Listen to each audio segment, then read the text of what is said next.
All right, good evening everybody. Thank you so much for coming. I'm Denise Van Buren. I'm president of the Beacon Historical Society, and I'm really thrilled you're here. This is our 11th program that we had at 2A Brewing, and it's probably be our last. So you're making some history of your own here tonight. Give yourselves a round of applause for doing that. So our door prize tonight is a copy of this amazing book. It's 38 years of Beacon Historical Society newsletters, and it is the work of Robert Murphy, who was our president at the Historical Society for 20 years. He was a walking encyclopedia of Beacon information. His writing is superb. His photography is professional. He and his father were both amateur photographers, but their work was excellent. And we sell these for $40. It makes a great gift. And I did bring one to sell and one as a gift. And we take either cash, credit, or if you would prefer to use PayPal. This is like the ultimate welcome prize for a new neighbor, right? Welcome to Beacon. Here's a little something about our history. So that was my commercial message. Okay? All right? Okay, that's out of the way. That is out of the way. All right, my computer actually started working, but I don't dare try to put on my remote because everybody that's been here before knows that's never worked. And so I'm just going to take it from here.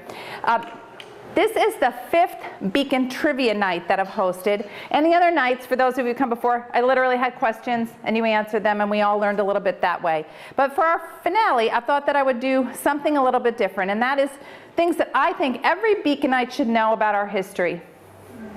I gave a presentation here, it was here, about it was last year, about the Mount Beacon Incline Railway. And if you were here for it, someone raised their hand at the end of it after I talked about it and said, now where was this thing? And I realized then, those of us who know Beacon and love Beacon and have been here for a long time take knowledge so much for granted, and we have so many wonderful new people who've discovered Beacon and want to live here, invest here, and enjoy life here, that I have to do a lot more fundamental history sometime, right? Because not everybody has the base of knowledge that we have. And so I thought to myself, well, if I had a new next door neighbor and there were things that I wanted to tell him or her, what are the things that I think are most important? And you may have your own, and so we may disagree. There's more text on the slide tonight than I normally have, but I'm hoping that maybe that'll work for you, just something a little bit different from our questions. So I'm going to start out. Let me close the door here. How about a round of applause for Pete, who videotapes our presentations for us? And just about everything else in the city of Beacon. He was at Spirit of Beacon Days, at the city council meetings. It's not really an event in Beacon unless Pete is there. So we're very fortunate to have him, and we're very grateful to be able to have our presentations recorded. They're all on our website. So if you have an interest in a topic and you know we had a speaker on it, just go to the events tab on our website, past events, and you can click down and see all the different programs we had. Last week or so, we had the Sloop Club. Wasn't that a great presentation? Fascinating about the history of the Sloop Club. And I'll talk to you a little bit about some things that we have coming up in the future as well. So let's jump in to what I think are 20 things that every Beaconite should know.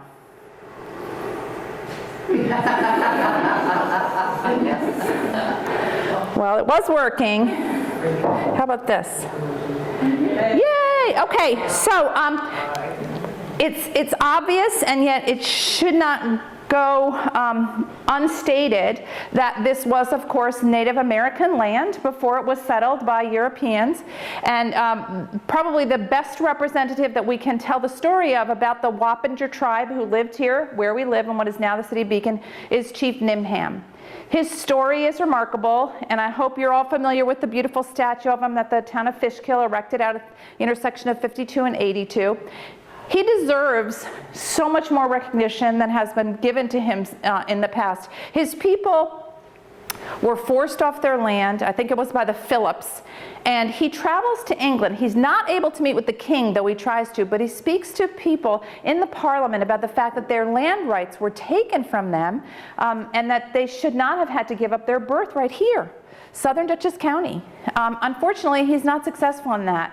And so when it comes back, although he had fought with the British during the French and Indian War, now during the American Revolution, he's going to fight with the Patriots, right? He and his son are both actually killed down in the Bronx. And there's a memorial to him there in a horrific battle that occurred down there. And so if you're ever, it's called Battle of Kingsbridge, but it's in the Bronx, 1778. Both he and his son are killed there in that battle, fighting on behalf of American rights, even though their land had been taken from them. The Wappinger tribe do end up moving up to Stockbridge, Massachusetts, and then out west, mostly to Wisconsin, after the American Revolution. Hi, welcome. How you doing? Is this Mom? A round of applause for Mom. Look at, she's got a Mount Beacon sweatshirt on. Very cool. You're rocking it. We even had your beer ready and your raffle ticket. Good. So the foundation of our story begins by appreciating the fact that there were Wappinger Indians here on this property. About 1708, 1709, Katharina Rombout Brett and her husband Roger Brett come to settle what she has inherited, about a third of the original Rombout patent. Now the Rombout patent is really all of southern Dutchess County. Take us from the riverfront all the way over to Connecticut, really. What we know today is East Fishkill and Pauling, all of southern Dutchess County, Fishkill, Wappingers Falls, and of course the city of Beacon. She inherits a third of that patent, which is about 28,000 acres that she inherits. And her property is expansive. She and her husband, who do have enslaved people here to help them, are really the only Europeans in all of southern Dutchess.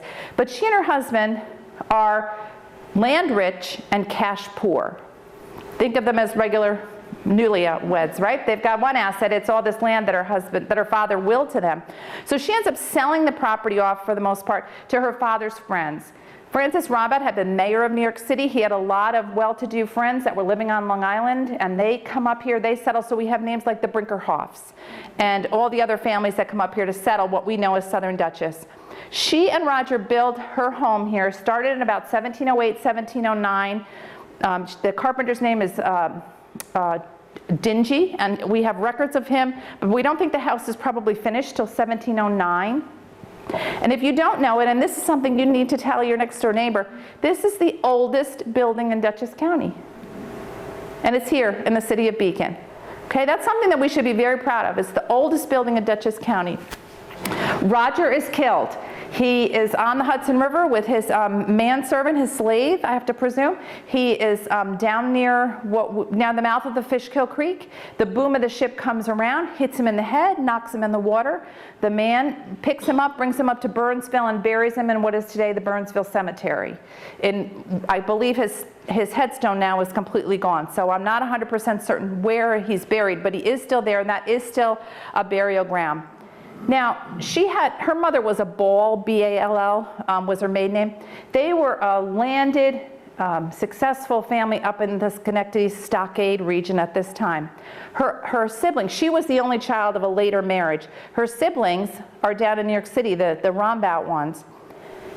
And she could have gone and lived with the Rombouts in New York City and gone back into that lifestyle as a widow, or she could have gone up to her family in Schenectady, but she decides to stay here. She's probably the only white person in all of southern Dutchess County. So she's actually trading with the Native Americans who are here. People like Nimham, she has a trading relationship with him. She does pass away in 1764, so she does not live to see the American Revolution. But her descendants will be on the Patriot side.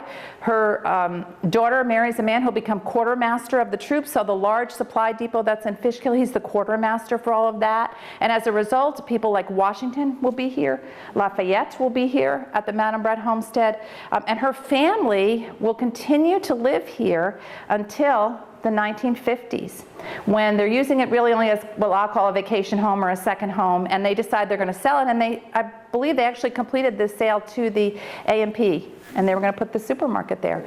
And the DAR members and the whole community, in truth, was incensed over that. There was recognition even at that time that this was the oldest building in Dutchess County. And so the DAR chapter here locally has all kind of fundraisers, card parties, and they get the scouts to go out at the intersections and ask for nickels and dimes, and they raise enough money to save the house.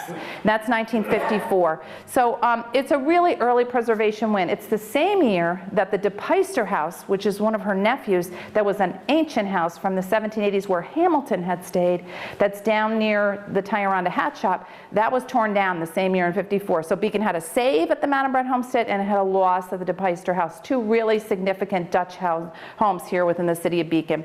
I don't want to leave the story of Madame Brett without telling you that she was really a successful business person. It's said that she wrote almost daily over her holdings. She was very litigious. There are many court records in Poughkeepsie that she would take people to court to fight over what she believed were her land rights. She kept mineral rights on all the property she sold. If you were impinging upon her boundary of her property, even though she'd sold you the land, she took you to court over it. She was really a character. We have in the Madame Brett homestead a red cloak, and it was actually the flax from which it is made was grown on the property, dyed, D-Y-E-D, on the property, and then worn on the property. It may really have very well been her cloak. So we have other possessions of Madame Brett's, including her prayer book, a small doll that she had. And it's kind of sad because one biographer who was from Vassar College who wrote about her said, only a woman would be so foolish to retain the toys and items of her youth and sell away her birthright, in other words, the land that she and her husband sold. It was unique that she sold the property because the other patroons to the north, think about the Van Rensselaers, the Livingstons, all they did was have what? Tenant farmers, which led to the great anti-rent wars here in New York State. We didn't experience that here in Southern Dutchess County because she sold the land outright. She and Roger needed the money. But she also started something called the Frankfurt Storehouse, which was essentially located where Dia is, the Nabisco plant. And all the farmers from across the river and here would bring all their goods to there, and they would be shipped from there as a conglomerate, if you will, that will go down into New York City in order to get the best prices. She was so smart. I think there were 22 shares, and she kept 2 of them. Everybody else only had 1 vote, but she had 2 votes. So hers is a remarkable story. This is going to break my heart, but raise your hand if you've been in the Madame Brett homestead. Okay, more than I thought. Okay, but everybody else, you have to put it on your list, okay? It's open on the second, what do we open? Second Saturdays, is that it in Beacon? So it's a great property that's all volunteer, the ladies who run it, and they've run it since 1954. I have a question about a roundabout patent. Yes. Did that end at Wappinger Street? Well, there were different portions of it. So Goulian Verplanck owns a stretch of it, and then I'm drawing a blank on who has the top of it. And where exactly the top border is, I'm not really sure. I asked the question of the guy who's the supervisor of Wappingers now. He knows as much history about Wappingers as you know about Beacon. Joey Cavazzini. Yeah, Joey. Yeah. And I asked why New Hamburg was part of Poughkeepsie and not part of Wappingers, and he said the dividing line was a creek. Well, and so the other half of New Hamburg is actually Wappinger, isn't it? One half of the bridge is, yeah. We, believe it or not, and the DAR spent a lot of money on it. We purchased an original roundabout patent, and we have it under lock and key at the homestead. It was a very significant investment that we made several years ago. So I've never taken the time to look at it because all I care about is the Beacon part of it, right? I heard that the thing went up to, you know where Todd Hill Road is on the Parkway? Yep. Up there. I don't think so. That was a nine partners patent, was all the way up there, I think. And then the Beekman patent is all up in there, I think. That's a little too far north, I think, John, for the roundabout patent. So Ian McDonald, who some of you may know, he believes, he was told as a child that there's a stone wall that runs along actually through Chelsea, and he believed crossed the wood onto the Stony Kill property, and that really was the end of Madame Brett's property. But the Mount Goulian house is in that, so I'm not really, I don't know, and I don't want to speak without really probably checking the map to be sure. So. Did he source the Burnsville Cemetery? Who wants to describe it? Down is not Dutchess Junction, but you go down South Avenue, by the South Avenue, the school that's now apartments, down where WB&R's studios are, right? Go down there and you come to like a V in the road or a Y in the road, and on the left-hand side you'll see is a very overgrown cemetery. I didn't know that. Yeah, Okay. yeah. Thank you. Yes. There was a rumor that they got all that property because the king told them that they could have all that they could see with naked eyes, so they went up. We try not to tell that story because it's probably not true, apocryphal, that Francis Roundabout went to the top of Mount Beacon and everything he could see, because you can actually on a clear day see to New York City. So it's probably, that is repeated in the 1963 Jubilee booklet, but we don't have any primary source documentation that that's true, so. Yes? Did you say where Madame Brett Homestead is? Oh, does everybody know where it is? See, that's a good example. Like, I presume everybody knows where it is, but I shouldn't, right? It's on 50 Van Nydek Avenue, which is behind the old City Hall, behind the Memorial Building. Yes, Karen? And explain DAR, because you're using that term. Oh, okay. So DAR is Daughters of the American Revolution, and we have a chapter that's formed here in 1895, and its aims are the same as they were in 1895. Historic preservation, education, and patriotism. It's one of about 3,000 chapters nationwide, with about 200,000 members in the National Society and about 150 of them here locally. Always been one of the most active chapters in the state of New York. Essay contests for students, supporting our veterans. Obviously, care of the Manabret Homestead, so. Sorry, we both won. We both won. You did, you both see we got some overachievers here. You did too, okay, great. What changed the name from Teller House to Manabret? When we took over ownership in 1954, there was a purposeful decision by the chapter to better tell the story of Katharina Roundabout Brett, who had kind of been put in the shadows by Isaac Teller, who was one of her descendants who became a congressman. So it was largely associated with him, but the ladies felt this woman's story was, and she was called Madam in her lifetime. Contemporary documents refer to, she was given that title. She was really remarkable. She gave the land for the Fishkill Reformed Church. You know, the church there it was much smaller originally. And before that, she used to go up Route 9 in a double carriage with horsemen and everything, all the way up to Poughkeepsie to go to church. I mean, she was just this remarkable person, and her story really had been forgotten. And I think the ladies in 1954, I can't speak for them, felt that hers was the better legacy to attach to the house. Come on, guys, we have a lot more to go here. I can't. Okay. All right, so now speaking of the DAR again, but I hope everybody knows the story of Mount Beacon and why we are called Beacon. The Continental Congress, as one of its first acts, declared that there shall be a system of signal fires that will actually reach from Boston all the way ultimately to Philadelphia to warn the Congress, the Continental Congress meeting in Philadelphia, of any impending approach by the British, with the idea that you would light one. They didn't have text messaging, right? Light one beacon, they'd see it, they'd light the next beacon, and on it would go. I'm fascinated by the story of the beacon, that we knew it here in Beacon, obviously, and in the 1880s, Beacon Engine takes the name Beacon Engine, and that's the first time we see it kind of memorialized in a structure. It really was hardly even in consideration for the name of the city, believe it or not. There were many other suggestions. Of course, Mattywan and Fishkill Landing, they were fighting over having that. But there was, when the bill went up to Albany, it was to name it Melzinga.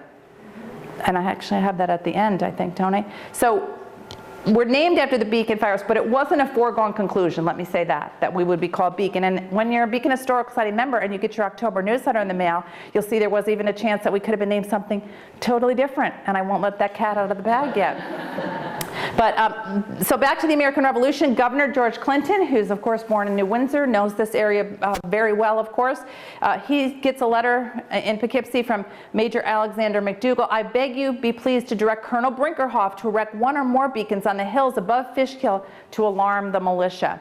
The dimensions of the original beacon pyramids that were built atop the mountain, 14 feet square at the bottom to a pyramid, 18 or 20 feet high, 6 feet square, a short sapling in the center.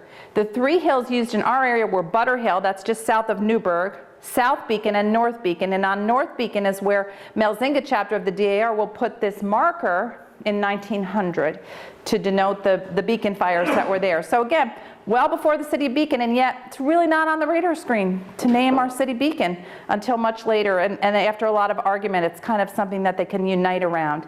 How many of you have been up to the DAR Mount Beacon Monument? Okay, good, a good number. Who was there in 2000 when we rededicated it? Almost killed me, but we did it, so as I like to say. We had 600 people who came to rededicate it in 2000. I had a copy of the Declaration of Independence. I had people sign it, so I knew exactly how many people were there. We had a great day, and it was one of the hardest, most stressful days of my life, but boy, it was grand. I don't think I've gone back up again since, so. Okay, and of course, our real claim to fame, even though it's in the town of Fishkill, but everybody knows Beacon owns it because it was started out on the ground in our municipality. The eighth wonder of the world, the Mount Beacon Incline Railway. Envisioned by outsiders. You know, old Beacon now likes to say, oh, everybody's coming in and changing so much. But it's always been the case in Beacon. So many people from outside would come and see. I'm one of these people, come and fall in love with Beacon and want to invest and stay here, right? And that was the case, men from New Hampshire. And it had been talked about having some kind of way to get up the mountain since Peter de Wint was here, who was here in the 1700s. So finally, they are able to get all the access that they need. The last piece falls into place. In 1901, they start construction on it. They had mules that brought all the materials up, pack mules. They could only carry 24 bricks in every load. Think how long and how many mules that must have taken to build what they built, and think about the, you know, the pump, the machinery house that's up there. The total cost to build it, $165,000. It would become the most popular day trip vacation in the Hudson River Valley. Think about the folks who are in New York City. They're looking for great day trips. In this era, the Civil War is behind them. All the horrors of the Civil War are behind them. It's good economically, they have spending money, and it's an easy way to get out of the city. They take the dayliner up from New York, they arrive over in Newburgh, because we couldn't take the dayliner at our harbor, and they would take the ferry across, they would take a special trolley up to the foot of Mount Beacon, and up they would go. And I assume most of you here, you know, are well familiar with its storied history. The hotel is built up there. The first casino is built there. They both burned. The second casino is built there, and it continues to have live music on Saturday nights and I think Wednesdays and Saturday nights, and it's really an attraction for the area, with 3 million people ultimately going up it in its 75 years of operation. It was, at the time of its construction, the steepest funicular in the world. It went up 68 feet for every 100 feet. So think about how steep that was. And of course, those of you who have great memories of riding it know the scariest part was when there was only one track, except for in the middle where they would switch tracks, right? So how many of you rode the Mount Beacon Incline Railway? Great, see, I don't have to tell you all this, you know all this great history.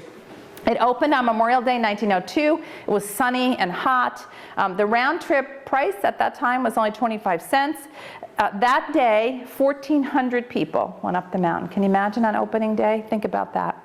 60,000 passengers that first season. It really was a modern marvel of its age. They did bill it around the world as the 8th wonder of the world due to its steep incline. So what a loss for our community. It sputtered out its use in the 1970s. Hang gliders went off the top of the mountain, I think, in 1977. Fires would then go across the mountain, and the tracks became then, you know, unusable after that. We had a great group of people through the Mount Beacon Incline Railway Association who tried to really do a great job of trying to reconstruct and rebuild it. They were ultimately unsuccessful. So we do, at the Historical Society, try to continue to tell their story. So, okay.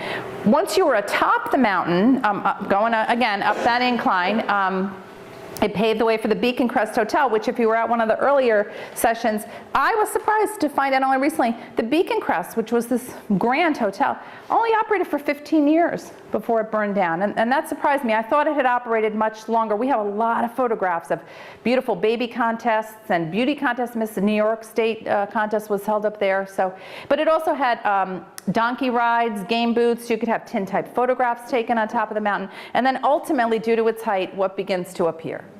Right, radio towers. In the 1920s, WOKO, the voice of the clouds, is the first radio station to broadcast from the top of the mountain. And also, as you can see in this photograph, cottages, right? People who are going to have summer cottages. They weren't necessarily Beacon people. Some of them were from Beacon. Some of them were from New York City. In fact, the last remaining family that is still, I believe, in holding of their cabin is the Ray family, and they came up from the city. The current owner's grandmother had bought it. These people never bought the land. All they bought was the cottage, the building. And so when ultimately they were told to get off the property because it was acquired by a new owner, they would let the cottages just fall into disrepair. Maybe some of you have seen them. The Rays actually took that case to court and were victorious in saying that as long as they kept their cabin up, that they would be able to stay on that land that their now grandmother had purchased. They would come back there every summer.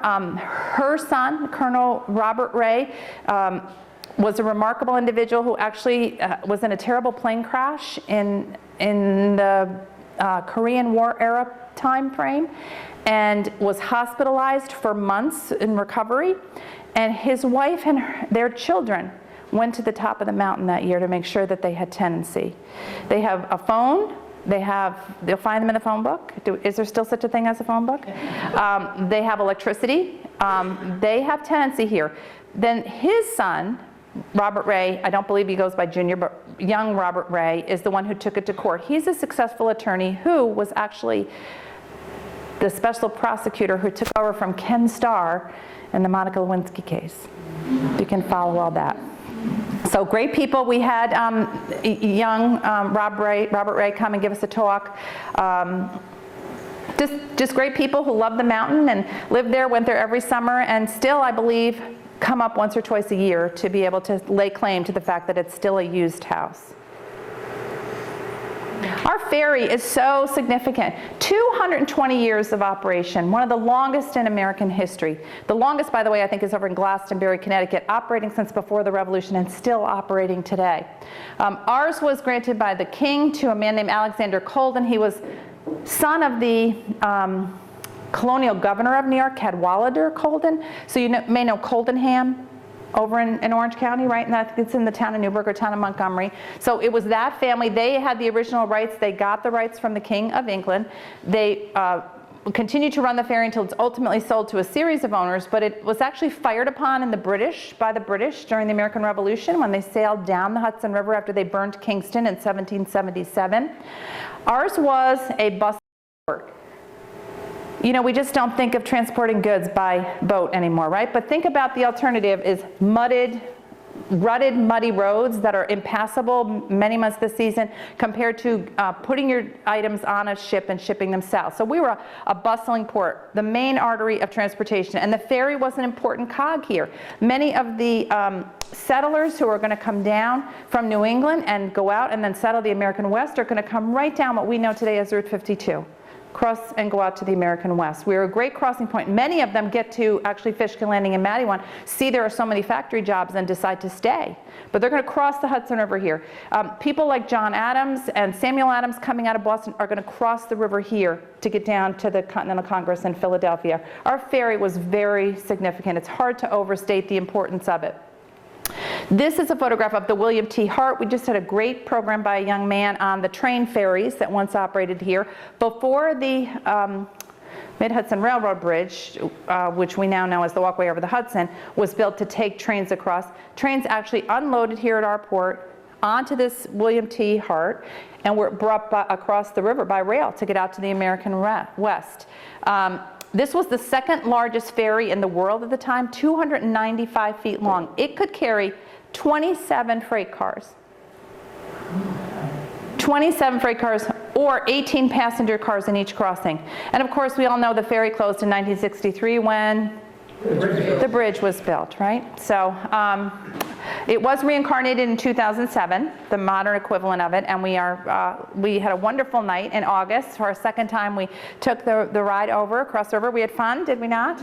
And rode back just in memory of our great ferry history here in Beacon. Okay, so you got to make sure your new neighbors know that we were once two very independent communities. Very, like, took them 50 or 60 years once they decided they were going to merge that maybe they would merge. Independent, totally different. Mattawan is all up at the foot of the mountain. It is a manufacturing hub. The Fishkill Creek is going to be the power of all these different factories that are built there. Whereas, as I mentioned before, Fishkill Landing is a vibrant Hudson River port, particularly for crops and other agricultural goods. Anything that's being manufactured is going to be brought here to the port. In 1866, Fishkill Landing is incorporated. Mattawan about 20 years later, 1886. So as late as 1886, there's still two very distinct villages. Anybody know where the dividing line was? Chestnut Street. Who said Chestnut Street? Got some ringers over here. You have been paying attention, good. Which is where, what I call the card shop, but it isn't the card shop. Rite Aid? Rite Aid is on the corner. That was the dividing line between the two villages. And of course, there in that area was very swampy. It was a high water table, which wouldn't be rooted out until they undergrounded Asylum Brook many years later. But that was kind of a natural divider, this swampy area on Main Street. Two totally distinct villages, as different as, let's say, Beacon and the village of Fishkill are now. Just two totally unique communities, although they had this contiguous Main Street. So 1910, finally, a formal commission, though they'd been talking about it for years, is appointed to determine whether or not we're gonna actually form. They agree, this committee of 60, and they send up to Albany a bill to name our community Melzinga. Just like the Melzinga chapter of the Daughters of the American Revolution, a Native American word here, which again, we see references that it might mean running water, strong water. We're not really sure what exactly it stands for, but we have the Melzinga Reservoir. It's a word that was associated with the place, and other newspapers had a lot of fun with Melzinga. One said it sounded like something from Beelzebub. The other one said, we talked about getting rid of the H at the end of it, and one newspaper said, better to keep the H and get rid of the Melzinga. So here, you know, a referendum is ultimately held. This is a photograph of number 123 Main Street, a building I believe that's gone now because it was lost during urban renewal, but it was Talbot's Saloon, and you can't really see it, but it says, let's pull together, Mr. Madawan and Mr. Fishkill Landing. And they've got big, long arms, you see them here, shaking, as part of this public relations effort to get people to finally approve that we should, in fact, come together as a community. So it's approved by a public referendum, it goes to Albany, it's signed, it's actually signed with the name Melzinga on it, but the first thing that this council is going to do is listen to a petition, and the name is going to be changed to Beacon at the very first meeting of July of 1913. So it was not a foregone conclusion that we would be the city Beacon. And two very different villages. And that's why, and I assume everybody knows this, if you lived on the waterfront, even up until recent times, you're called a what? A river rat. And if you're born up at the mountain, you're a, if you lived in the middle, you were a swamp angel, right? Something that had carried on 100 years after it had really been in existence, those kind of names.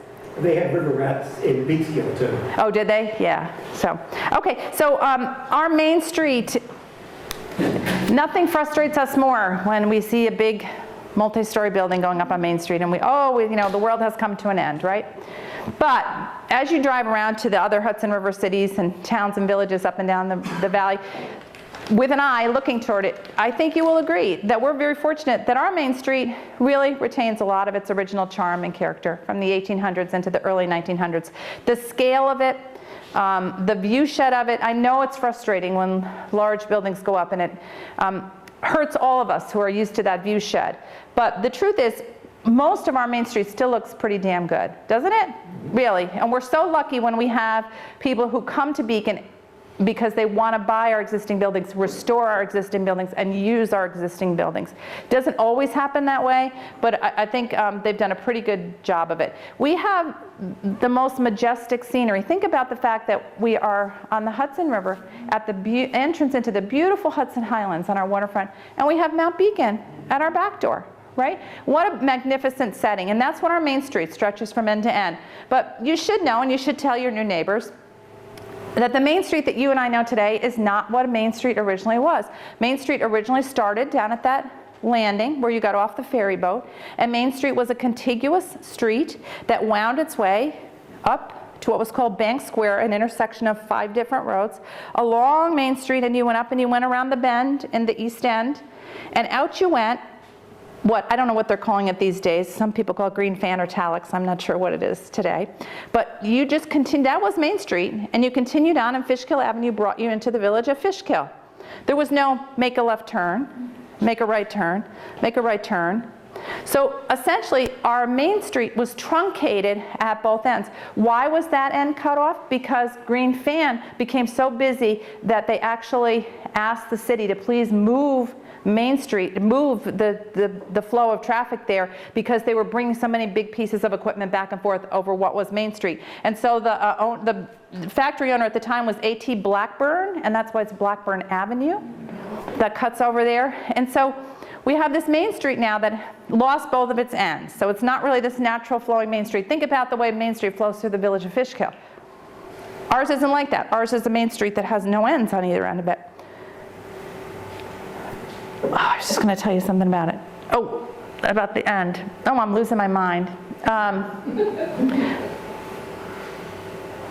Oh, I know, excuse me, pardon me. So I was on the city council in the 1990s, and I do want you to know that it was a purposeful decision by the city of Beacon in the 80s in particular, because they believed still, even though truncated, our Main Street was too long to be a commercial thoroughfare in an era when people had moved out to the suburbs. And so the city and the planning board decided that it would be residential on two ends and commercial in that section in the middle that we all remember, right? Around the post office and the buildings that were there. That was a purposeful decision that left a lot of buildings to be rented to low income, and Section 8 folks where the troubles probably started for the, the ends of Main Street. Now they've been reborn into their original commercial purposes, right? Where they're storefronts and where they're active, vibrant businesses. But that was a purposeful decision that was made with good intentions. But our Main Street has been changing since the day somebody started calling it Main Street, right? So it's never going to be static. It's never going to be the same one day as it is the next day. And we have a tendency as we drive over the couple of bridges here in Beacon to take for granted the Fishkill Creek. But really, it was the economic engine that made many of our jobs here. We were largely settled and largely successful. Is that you, Liz? Okay, hold on 1 second. Hold on. Hold on a minute. Hold that thought. Hello? Hello?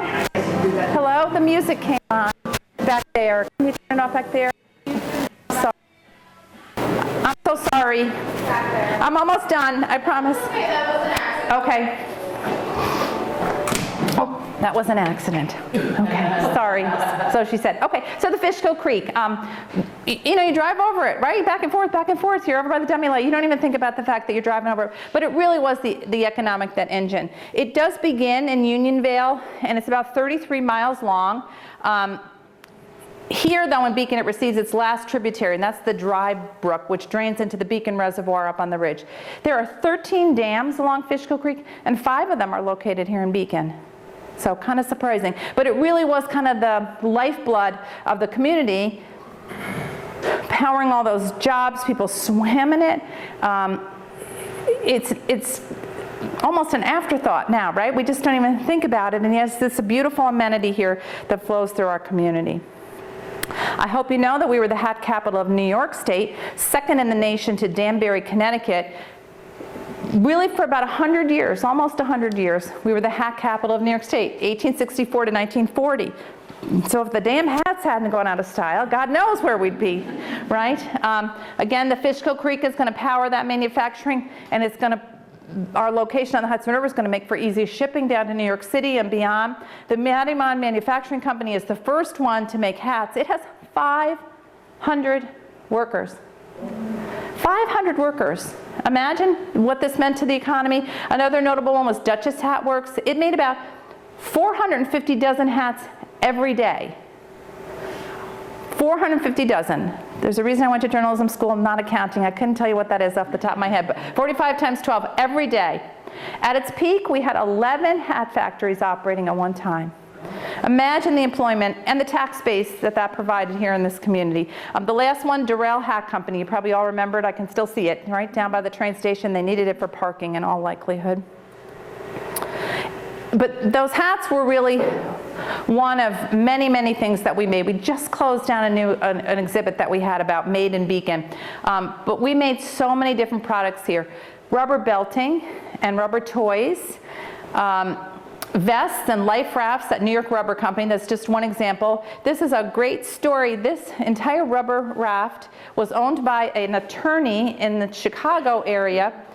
He passed away, and his daughter was cleaning at his house and sent me a cold email onto our website and said, my dad has this thing. And it was just in this green bag. And she said, it's made in Beacon, New York, and I don't know if you would want it, but I'm driving to Massachusetts after clearing out his house. I'm going home. I could meet you and give it to you if you want. So she sent me that picture of it, and I said, oh yes, we want. And so this was all fit into that bag, including the motor from 1954, and all still works. She had it all fired up. But that was made at the New York Rubber Company, where of course during World War II, they also made life rafts and other things for the military. But we also made baking ovens here. We made bomber jackets. We made lawnmowers here. We were famous for our coreless engines, some of which are still operating around the world. We made animal cracker boxes. We still make chocolates on Main Street. We made pins at No Sting Pin Ticket Company. We made bows and arrows. We made, the Beacon Tire Company was down here on the waterfront. We made those industrial fans. Huge, massive industrial fans. 4-story tall industrial fans at Green Fan. Lawnmowers too. Lawnmowers, I mentioned. We made the first lawnmower in America at what we know today as the Roundhouse, Horatio Swift. He moved his operations across the street to that 1-story structure that's on the corner of Ackerman, but he quickly outgrew that and he went across the river to Newburgh. And that became Caldwell Manufacturing. So factories lined both the creek and the waterfront. Hundreds of workers found lives here and built lives for their families, right? They found work here. Prosperity came and went, though, with economic cycles. There have always been good times and bad times. Even back into the early 1800s, we have accounts of when the factories would close and they would hope that someone would come in. After World War II, when all those contracts went away, they hoped that somebody would come in and manufacture a new product here in the factories of Beacon. I have to talk a little bit about our famous Madiwan State Hospital, named after Madiwan. Established 1892, originally built for about 550 patients. Most of them came down from the prison at Auburn. But by 1949, they're going to house 1,500 men and 250 women. So it really was a huge facility. Famous patients here included the millionaire Harry K. Thaw, who was a murderer. The mad bomber, George Metesky, I don't know if any of you remember him. He was, had a little tiff, a lawsuit with Con Ed, and he blew up a whole bunch of people in New York City. He was here for a while. What some of you might remember is the fact that it was a working farm. Does anybody remember that? Not the only prison in New York State that was like that. A lot of them at least raised their own animals that they slaughtered on site. But did anybody know Judge Hancock? Yeah. Larry Hancock, Cap Hancock. His father was the farm manager there, and we have these great pictures of him bringing the hay and these huge hay things, and the patients doing the work. So it had a dairy farm, it had fruit, it had pasture land for animals. But one of the kind of neat stories, or interesting, intriguing stories about Madiwan is also in 1906, the head attendant, the chief in the women's ward, a woman named Nellie Wicks, was killed when she was stabbed by an inmate whose name was Lizzie Halliday. Lizzie Halliday had been placed there after she murdered several people, a mother, a daughter, and a couple of husbands, over in Sullivan County, New York. The 2 women that she murdered were from Newburgh. She was quite notorious, and she stabbed Nellie Wicks with scissors. But Nellie Wicks then becomes the first female law enforcement to ever die in the line of duty here in New York State. So not a great claim to fame, but an interesting one to share with your neighbor, right? About 1,000 patients actually died here, and many of them are buried in the cemetery that's still on the property. Has everybody seen the cemetery that's on the property, right? What is that at the top of the willows? What's elm? Is it Willow or is it Elm? Willow Street. Willow. That's Willow. Yep. If you go up to the fence where, where it goes here, you can still see it probably a little bit better when the leaves are off the trees. Willow and East Willow, right? Yeah. Yeah. The road goes right along. I don't know what road it is. Yeah. There's, Tilden.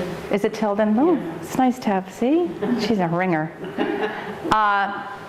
They have their numbers on them, on the gravestones. They don't have their names on there. So a sad place that I'm sure saw a lot of horrific treatment, but a place that supplied good jobs for people here. My father-in-law was a machinist who did the locks up there.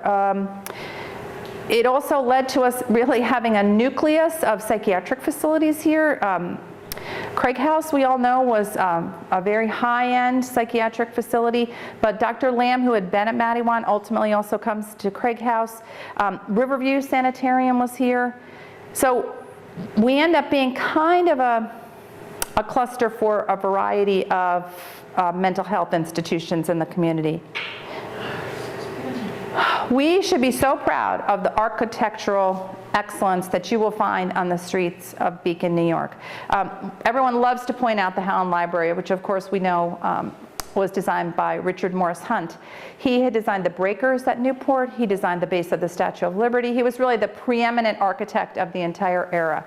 He also designed for us the Presbyterian Church, which is on Leonard Street, but it was an earlier incarnation of it. Unfortunately, that burned down, and they built another one on the same foundations of it.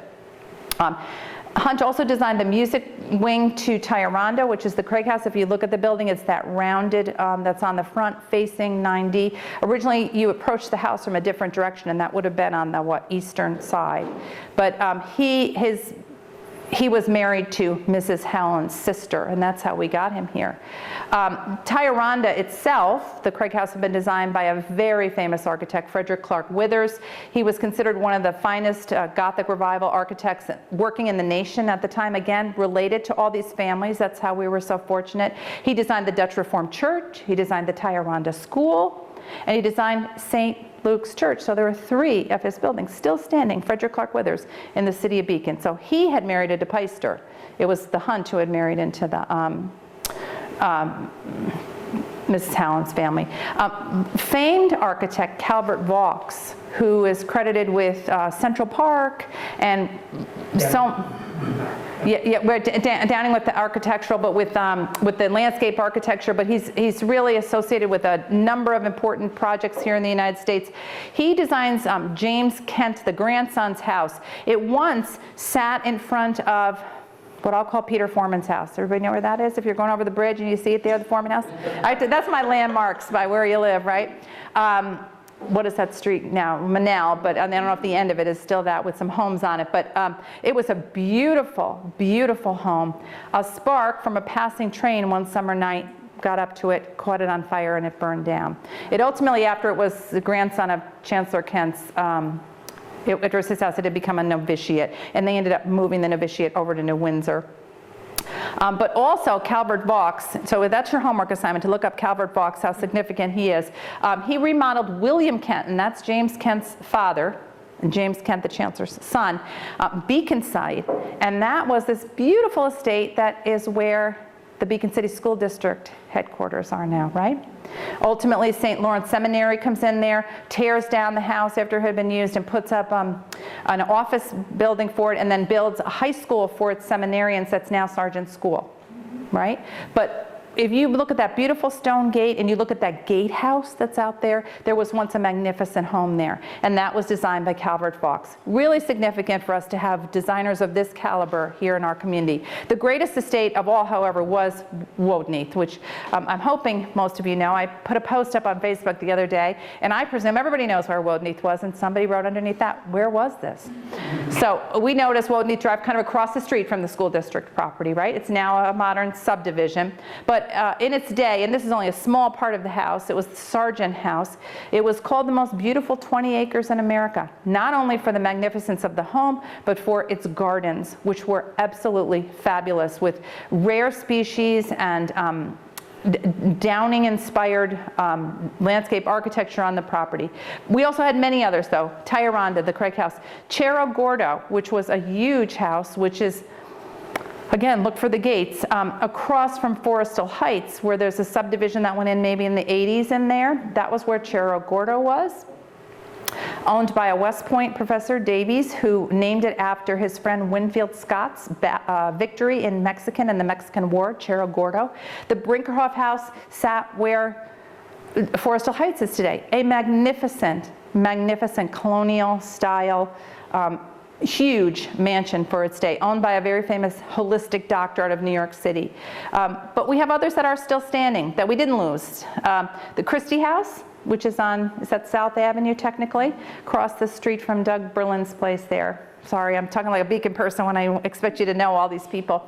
But it's a bed and breakfast now. The Christie House is where Colonel William Few will pass away. Colonel Few signed the U.S. Constitution on behalf of the state of Georgia when he was here living with his daughter and her husband, Colonel Christie, I think he was a colonel. He was a military rank.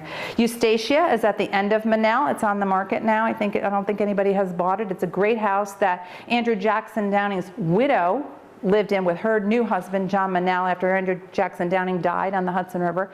Fairview, anybody know where that estate was? Was the beautiful estate that is now the Brick Elks Lodge. It was a beautiful house with big mansard roof, wraparound porches that looked out over the mountain, and the setting was majestic.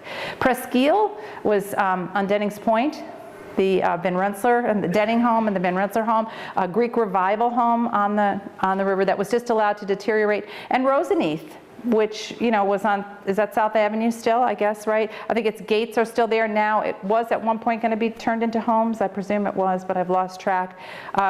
The woman who lived at Roseneath, that was the walk-on home, and she founded our DAR chapter. We have a lot of her records and a lot of her photographs and things. And I will tell you, one of the saddest days of my life was when it had been abandoned and somebody lit it on fire, and I went up the next day because I was at the little local television station at the time, and it must have been springtime because there were these like daffodils popping up and all these flowers, and life was coming, and the burned out charred remains of the house were there. And I knew, you know, I didn't know her, but I knew of her because I'd seen her writings and seen photographs of her. And I thought, you know, what a tragic end that was to a beautiful estate here in the city of Beacon. We've also had our share of disasters, and I'm not trying to reflect that these were anything like we're watching play out in North Carolina, those poor people. But, you know, just a few of the things that have united our community here. The blizzard of '88 hit all of the Northeast very, very hard. Like every other community, we had, I think the snow piles ended up being 13 and 14 feet tall, particularly along Main Street. I believe we still take snow and put it in the creek. That's what they did, but they had to do it by horses. So it was very hard to dig it out, and they tamped down a lot of it. The Melzinga Dam flood of July 1897. As you head down Route 90, the Melzinga Dam, which is part of the city's reservoir supply, is up on the mountain to your left. It was a terrible dam collapse there in 1897, and the brick workers that were down living in Timonyville, which was essentially where Duchess Manor is, where there was a brickyard, the Timony Brickyard. I forget how many people were killed, excuse me for that, I want to say 4 or 5, but among the people who were killed in the Melzinga Dam flood was a woman who had survived the flood in Johnstown, Pennsylvania. If any of you have ever read David McCullough's book about the Johnstown flood. So this was her second flood, but she didn't make it in this one. This is a photograph of March 1st, 1902, horrific spring rains that washed out so many things along the creek. This is the Tioronda Bridge, and you can see this is the Tioronda School. You see it here, you're looking from where the factory is now across. Look at the water is raging above the bowstring trusses that made that bridge so significant. This tremendous tornado back on March the 13th, 1913, ripped roofs off of buildings, felled enormous trees across Walcott Avenue, just created a tremendous amount of damage. The Petty Block Fire of March 1st, 1926. If you've ever wondered, you're driving up Main Street, and you get to where, I guess you'd call it the DMV parking lot is, and then there was a building beyond that that's gone now because somebody built something else there, but just didn't fit, right? Something's wrong with that block. It's because almost that entire block burned down in 1926 in a tremendous fire. The Pettys had an opera house, a theater there. They had huge stables there, and everything burned. We have horrific pictures of the damage and how the entire block was just wiped away, and that's why that spot of Main Street is empty. The Beacon Crest Fire, I mentioned before that it only had operated for about 15 years, but the people came down the mountain. The last railroad cars came down the mountain that night, and they looked up, and before they knew it, before the Beacon engine firemen could get up on the incline, it was almost gone. Started out with small sparks up in the mountain and took down the entire hotel. So they could only watch in horror, really, here in the villages below, watch it burning on the top of the mountain. They couldn't do anything about it. The Dixie Kiefer plane crash, that was November 11th, 1945. He was a respected World War II officer, and we have a local expert here who could tell you much more about his many significant accomplishments, I believe, on the USS Ticonderoga. But his plane crashed into Mount Beacon with several men aboard. You're all too young to remember that, right? Right? Nobody here that remembers it. But it was significant, and they had to send search parties. New York State sent search parties there to retrieve all from it. And then I just posted on our Facebook page the other day. I was surprised how many people remembered this. In 1976, a train took the tower off the factory at 1 East Main Street.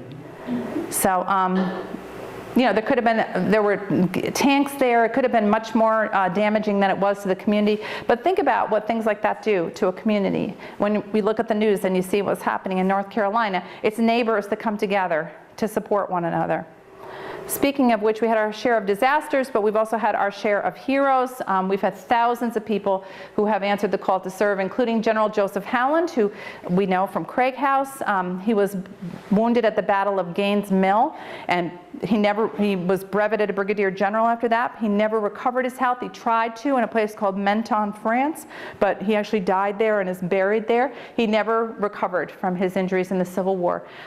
William B. Wilson, who I would like to put his picture in every slideshow that I do. Doesn't that haunt you?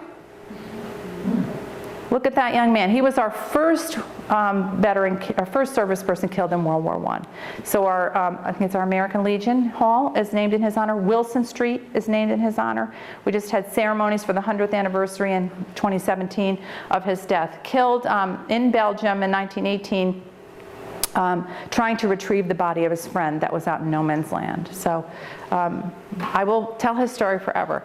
Roscoe Vaughan, an African-American Beacon resident who was killed in action in World War II in Africa in 1944. Anthony Scalzo, killed in action in Korea in the Punch Bowl, 1952. Terry O'Neill, killed in action in Vietnam in Quang Tinh province in 1968. So these are just representative of some of the men. I don't believe we've ever lost a woman in service to our nation, but we shouldn't forget these people. And when we drive by the memorial building, which is a memorial to all of our living and deceased veterans, we should remember the service that they have. So, especially now with these terrible headlines coming out of Israel tonight, right? So, difficult decisions. Don't think that when Dia came, that was the beginning of our artistic bent. We've always had it in our DNA, I think. And I'm going to just give you a couple examples. Alice Judson and Caroline Mays were both born and educated here. Mays' father was Mays Hook and Ladder. They owned a factory here in Beacon. Alice Judson is a very significant watercolor painter, largely of marine subjects, but Ella Ferris Pell was another Beacon resident. She was a noted artist. We had a woman named Blanche Fisher, who was a children's book illustrator, and she actually did all the scenes on her family's bookie blocks. They had a toy store, Toy Crofters, on Main Street in Beacon, and they lived in what was a beautiful estate down on South Avenue in what is today the St. Lawrence Seminary. St. Lawrence Seminary got built all around it, but it was a beautiful estate in its day. And while you hopefully recognize the story of Il Cavallo, who saw Il Cavallo while it was here on the front lawn? Right? Okay, I saw it in Milan in the spring. Many other significant pieces were cast here. The Korean War Memorial in Washington, D.C. and the Franklin Delano Roosevelt Memorial in Washington, D.C. all cast here in Beacon. So it's my understanding that they left when their payment in lieu of taxes agreement expired and they went somewhere else that wouldn't charge them taxes. But what a huge loss for us as a community, because it was so amazing when these things were being cast here. I mean, remember the thousands of people that came for Il Cavallo? It was unbelievable. We sold water bottles at the Madam Brent Homestead, and we cleaned up. It was great. We're really happy it was hot.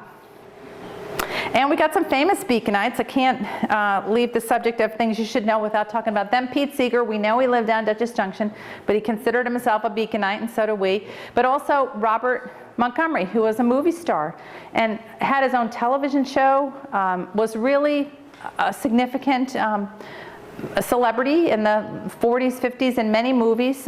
Magician Jimmy Grippo, who was Mr. Vegas, literally. That was literally his title that he had, Mr. Vegas. He was a magician. And I actually, after our session the other night on the Sloop Club, a gentleman came up to me and said he had bought Jimmy Grippo's house, and did we want some old millimeter films that they found in the basement? Well, that was my reaction. Oh my God, you bet. So I'm going to try to follow up on that. Digger Phelps, we all know, right? His family lived on what is now Digger Phelps Court. You may not recognize the name, but a man named Isaac Van Amberg lived in what was at the time Fishkill Landing. And he was the world's first wild animal trainer. He's the first person to put his head in the mouth of a lion. His circus performed in front of Queen Victoria. And I'm not sure why, but he's actually buried over in Newburgh. I'm not sure why he was not buried here. President Martin Van Buren's son, Smith Van Buren, lived here. He was married to Sunnyside. Who's the author from Sunnyside? Washington Irving's niece or relative or something like that, married, and they had their estate there. Again, on that property that's now part of Sargent School, but was part of that, that big estate that was there. First Secretary of Defense, James Forrestal, 1939 light heavyweight champion of the world, Emilio Bettina. Author Frances Burnett lived here for a time. May not recognize her name, but she wrote The Magic Garden, or Secret Garden, excuse me, and several other titles. Author James Patterson, whose name you may know, like Along Came a Spider and all those things, lived in Beacon here, and his mother was a teacher, Sharon, was she not, at St. John's? I was a great teacher. There you go. So it's hard to believe he doesn't live here now, but he's a little wealthy now and probably has homes in several. Right, still can't afford Beacon right now. So yeah, and then Patricia Schultz, who wrote the best-selling book, was it 1,000 Places to See Before You Die? She went to St. John's and lived around the corner, and she still has a home here, and she's really great with us. She interacts with us quite a bit. So we've had more than our fair share of famous people. And I think one thing that you'll see that weaves its way throughout Beacon's story is that we are a community of volunteers. Astoundingly, I think much more so than cities our size, right? Here are just a few examples. We've had more than a century of volunteer firefighting, situation that's kind of in flux now that we are now getting this new central station. But nonetheless, since the 1870s, when the Excelsior Company was founded here, we have had men and women who have voluntarily gone into burning buildings for the sake of the rest of us. Milsingate chapter of the DAR, which I talked about, a nonprofit, formed 1895. Boy Scout Troop Number 1 was formed here by something of a famous person from Beacon, Dylan Wallace. He was an explorer of Labrador. That was formed in 1912, a very, very early Boy Scout troop here. In 1918, the women of what was then Fishkill Landing, Mattawan, came together with an enormous Red Cross mobilization effort. Everything from bandages and socks to supplies that were needed to be sent overseas. Our Elks Club, formed in 1924, has been doing good works ever since. Tioronda Garden Club, what would we do without our beautiful Main Street flower baskets and so many other projects that they have to beautify our city? But you know, I'll tell you, when I researched the history of them for a talk I was given to them, two other projects really stood out that they led the effort. They used to pick up trash on Main Street, I guess, on Main Street, and I guess in an era before there were cans and things like that. And the Tioronda Garden Club led an effort to beautify the streets of then Fishkill Landing and Mattawan, have people clean up the garbage and to move garbage collection to the back of the building so that it wasn't the first thing you saw when you went down Main Street. And the other thing is, we know that it's Pete Seeger who comes along and other activists of his era who are able to convince the city to turn the dump into Riverfront Park, right? We all know those great stories. But in truth, the Tioronda Garden Club had started that work in the 1930s and 40s, saying this is a terrible thing when people get off the train here, that the first thing they see is and smell is a massive garbage dump. And so they really had been hard at work here in Beacon, beautifying Beacon for many, many years, before they even started doing the flower baskets. Beacon Little League was formed in 1952. Beacon Volunteer Ambulance Corps formed in 1958. We're honoring them in November. Beacon Pop Warner, Bernie Way, 1965. Beacon Sloop Club, 1969. Beacon Historical Society, 1976. So these are just examples of the many volunteer groups that we have. And I guess I would dare any other community to illustrate as many volunteer examples as this. So all of this culminates in Spirit of Beacon Day, which we just had, which was started in 1977. Then our last one, of course, we are also nobody's fool, aren't we? So it was largely filmed here in 1994, which was a really hard winter. Do you remember that? I forget how many days it snowed and how many days the temperature fell below 20 degrees, but it was a horrific winter that Paul Newman, Melanie Griffith, Jessica Tandy, Bruce Willis are all here. They're filming in what was called North Bath, but that really was the author's home community of Ballston Spa. But if you watch the movie, you'll see familiar sights of Main Street, homes on High Street and Cliff Street, North Street, Tyranda Avenue, local buildings and businesses. Locals were cast as extras, and it was actually Jessica Tandy's final film before she passed away on September 11th of 1994. And it's a good place to end because I want to tell you that I was on the Beacon City Council when the producer came.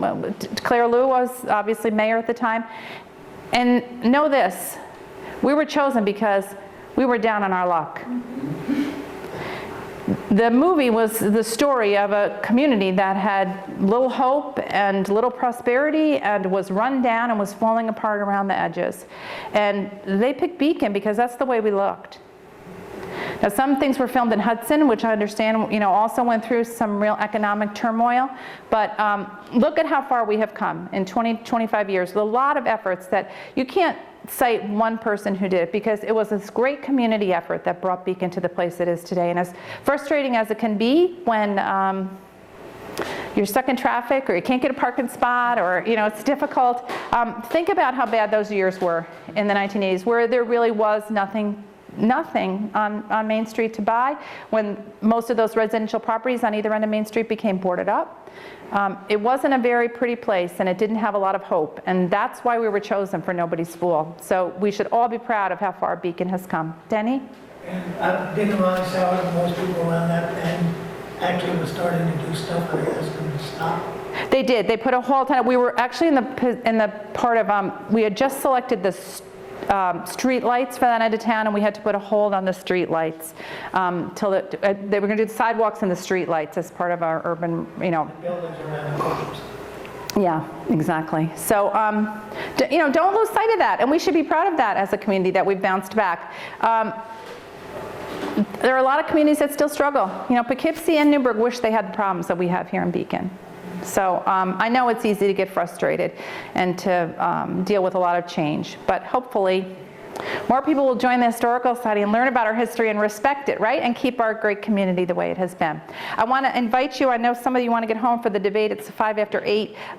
Coming up this October, we have our second annual panel discussion. We have 5 different people who grew up in Beacon in a free-flowing conversation where we just ask questions of them, and they are going to share things about their neighborhoods and their schools and their favorite teachers and their favorite Main Street. We had it last year. We have over 100 people who came, and it was really great. And I was just telling Pete that more than 300 people have viewed last year's session of it. So please plan to come, but please come early because I think we're going to have a big crowd.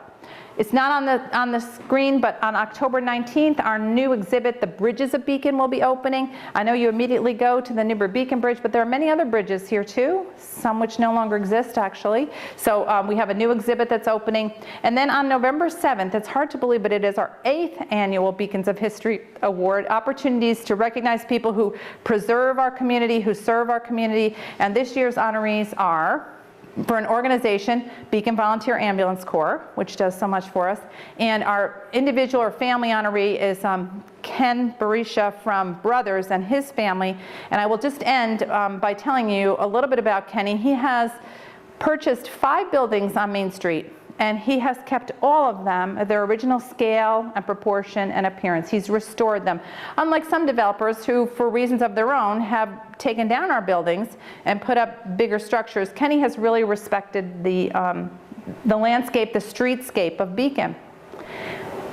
He's an immigrant who came to this country who could barely speak or write English, and he told me when I was talking to him when he first came to Beacon, which is, I'd have to look it up, but I want to say maybe 30 or 40 years ago from now, he could speak English, but he could not really read English.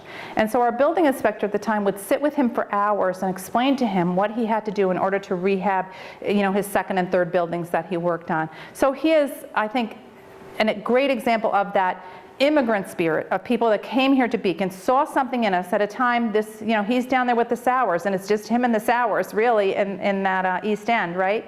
And invest in our city and look for the hope and the silver lining of our city at a time that was really difficult. So I hope you'll come. We only have about 25 seats left, so if you are going to come and I haven't gotten your reservation yet, please send it in. Okay, give yourselves a round of applause. All right. Mom, you can draw the winning ticket. Did you see her Mount Beacon Inclined sweatshirt that she's wearing? I love it. I love it. Okay, so we have a great copy of our Beacon Historical Society newsletter book, and I do have one to sell if anybody wants to pick up a copy here tonight. The winner is 079373. There you go, see? Now, you have to take a picture. That's the price you pay for winning. Judy, will you take a picture for me? Jude, will you take a picture? Okay, give it to Liz. Okay. This is the price you pay for winning the book. You have to be subjected to a photograph with me. Okay, here we go. I'm sure it is. My glasses are off. I have no idea. We take a couple. Great. Okay, grand. Okay. Any questions or comments? What did I miss? What are 20 things? What did I miss on this list? What do we need to? What Yes. question you said, this is going to go to the last one here? What's the deal with that? Well, so last year they invited me to come on Tuesday nights, which is their slow night here. And I said, oh my God, that would be great. So I think we did 6 of them last year, right? And this year they said, oh, you got to come back because everybody really liked it and we did great on Tuesday nights. And so I said, sure, and I flipped it around and I did the trivia and I took the summer off. I don't know, do you think it should continue? Okay. Okay, all right. Well, and I don't know that they'll offer. It's my understanding that Two Way Brewing might maybe be for sale. So I'm not sure, but so if you think we should do it, maybe I'll think about it. I will end then by asking you, do you know why it's called Two Way Brewing? Why it's called what? The river that flows. It's the river that flows 2 ways, which I believe in Native American is called Chattahoochee because it's tidal. It's really an estuary, right, that flows up and then it flows back again. So it's the river that flows 2 ways, what the Native Americans called it. What do they call it? Chattahoochee, which is their word for the river that flows 2 ways. So that's why it's Two Way Brewing. So I did give you some trivia tonight. You don't think I missed anything? Especially you Beaconites, right? That the New York State flag is Mount Beacon in the background? It is. So there was a book by a man named Jacob Pavitz. I know his last name is Pavitz. And it was written in the 1880s, I want to say. And he cites the fact that it's the view from the Newburgh waterfront of Mount Beacon in the New York State seal. And that should have been a good one. That would have been. You've been to my trivia nights. So when you look at the New York State seal, you'll see that it's a mountain. And so that is Mount Beacon in the center of the New York State seal. Joseph Pavitz, 1887. And I forget, it's like the history of New York State or something, and it's cited in there, and then you don't find too many other references to it, although I think if you go on the New York State Senate website when they have the history of the seal, it will cite it there that it's Mount Beacon. For some reason, it's the only place that has that look or something on the Hudson River, and it's definitively that view. So, all right, any other questions or comments? What else did I miss? I should have had that in there. You're right, Liz. All right, you're all great sports. Thank you so much.